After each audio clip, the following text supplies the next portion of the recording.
Bats Off Blues, your source for all things Everton. Angela Pelton, and I'm here to talk today about Jordan Pickford and his recent England exploit. He joined Gordon Banks on 73 caps and levelled him for clean sheet on 35. An incredible achievement, kind of whichever way it's spun. I think I sort of tweeted about it a couple of days ago saying, you know, he's done really well there, and he's obviously matched the benchmark for England goalies. You know, Gordon Banks, until England win a World Cup or a European Championship, whatever, you know, Gordon Banks will be the benchmark for all goalkeepers. You know, obviously people talk about Peter Shilton, incredible sort of longevity, 125 caps, obviously England's record cap holder by some way. Plays with David Seaman, very good. Ray Clements was a very good goalkeeper, but of course maybe wasn't in the best England team and didn't play in a team that did anything. And yeah, Jordan Pickford is right up there in terms of all these goalkeepers who have played for England. I think Gordon Banks is the only one who's done more for England in a tournament. I think I sort of, as I mentioned, I tweeted about it, and you get some crazy replies. I think, you know, I'm not saying he's a better goalkeeper than David Seaman or even Joe Hart or say the likes of Clements or of course not Banks. I say he is definitely the gold standard, but for England, Banks is the only one ahead of him as far as I'm concerned in terms of what they've done at tournaments. Pickford was excellent in Russia. He was good in the first Euros that he played in. You know, England didn't concede a goal from open play. He was very good in the final. Very unlucky that they actually scored the goal. He made a terrific save just before that. Obviously saved a couple of penalties in the shootouts, gave England a fighting chance. And, you know, if things fell a little bit differently that day, then obviously England could have won the Euros and he would have been, you know, a hero. He did well in Qatar. Again, sort of furthered his statistics there. England were beaten by France, which, you know, can obviously happen again. England did miss a penalty in that game, of course. And then the most recent Euros, he was good there again. Again, not massively tested, I wouldn't say, but did well. And I think, you know, he ends that tournament, and I think he's joint second, I think, alongside John Stones behind Harry Kane for England appearances in major tournaments. He's obviously England's best goalkeeper over the course of several tournaments. Obviously, Banks played at a time when the Euros were only just coming into play and were a very small tournament, not the kind of you know, sort of massive continental showpiece they are now. They were a very small tournament, and obviously he did very well in 1966. It was made an unbelievable save 4 years later against Pelé in 1917, and that's what he'll be remembered for. And he will always be, until England win another top competition, he will always be, you know, the gold standard. He was brilliant at club level as well with the likes of Leicester and Stoke. He obviously won a lot of individual awards.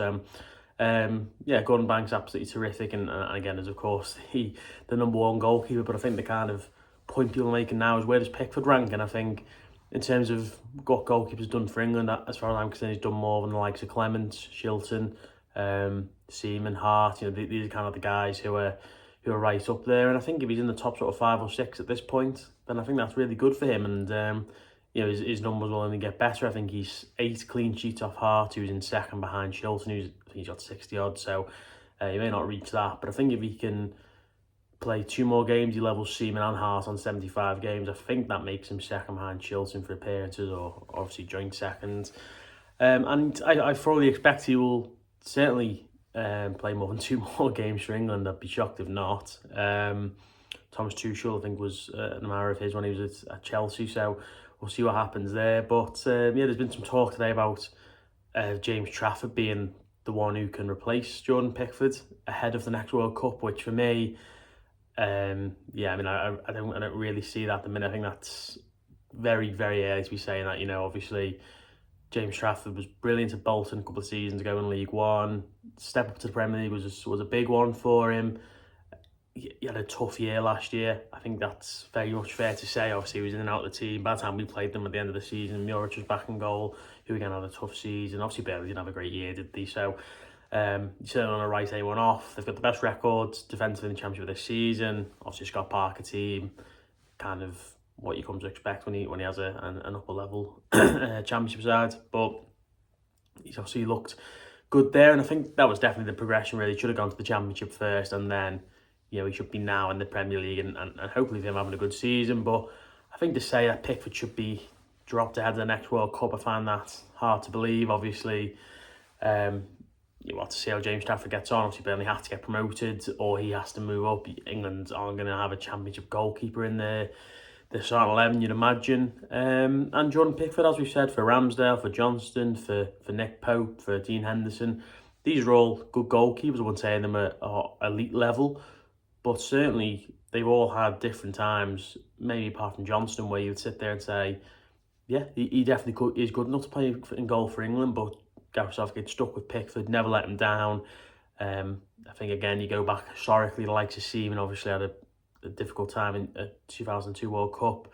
Joe Hart made a really bad error in Euro 2016, which obviously led to Iceland beating England. He certainly wasn't the only player that day. He didn't play well, of course, but Jordan Pickford's not had a moment like that. Touch wood, that carries on, and he continues to do well at major tournaments. Because I think even Roy Keane, who's given Pickford some stick down the years, sort of said, he's one of the senior players now and the ones who players are going to look up to, likes of obviously him and Kane and Walker and stuff. So, I think suggesting James Trafford at this moment in time, way too early to be saying that. But I really do think, and again, it's interesting because I had a lot of replies, people saying, he's had no competition. And I sort of sit there and say, well, Aaron Ramsdale was Arsenal's #1 goalkeeper. It would have been very, very easy for them to drop to him, especially because Ramsdale was doing really well at times there. Obviously didn't end too well and he obviously left. Henderson was in goal for Man United for a period, but again, didn't work out and he moved on. Nick Pope was in the Champions League playing for Newcastle, obviously still doing well there.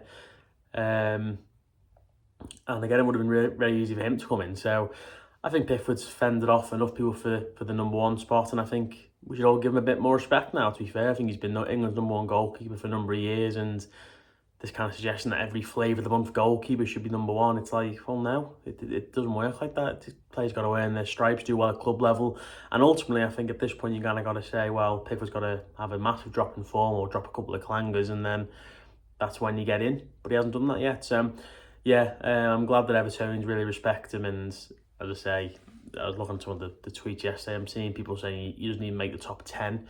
And I was sort of like saying, okay, let's hear who makes the top 10 England goalkeepers. And I saw someone say, Frank Swift, who played in goal for England in the 40s. It's like, what? And then another lad said it ended up with Paul Robinson and David James. And then even he kind of admitted, all right, maybe he would make the top 10 then. Another person who would make the top 15. Scott Carson got mentioned. So things really got massively out of hand on there. But to reiterate, Gordon Banks, England's best ever goalkeeper. But after him, in terms of what they've done for England, Jordan Pickford is right up there with the likes of Shilton. And the more games he plays, the better he does. The bigger chance we've got of him going to win some with England. Hopefully he does some with Everton as well, and he can be remembered as one of the all-time England greats. That's what we all want to see. And so let me know your thoughts down below. What do you think about the James Trafford shout? Do you think he's going to be there for the World Cup? Definitely a future England goalkeeper in James Trafford, I think. But I think that's probably a little bit soon. Do you think Jordan Pickford doesn't get enough respect outside of Everton? And what are your thoughts on the whole in terms of the likes of him playing for England and how they've been getting on? So we'll see you next time. Thanks very much.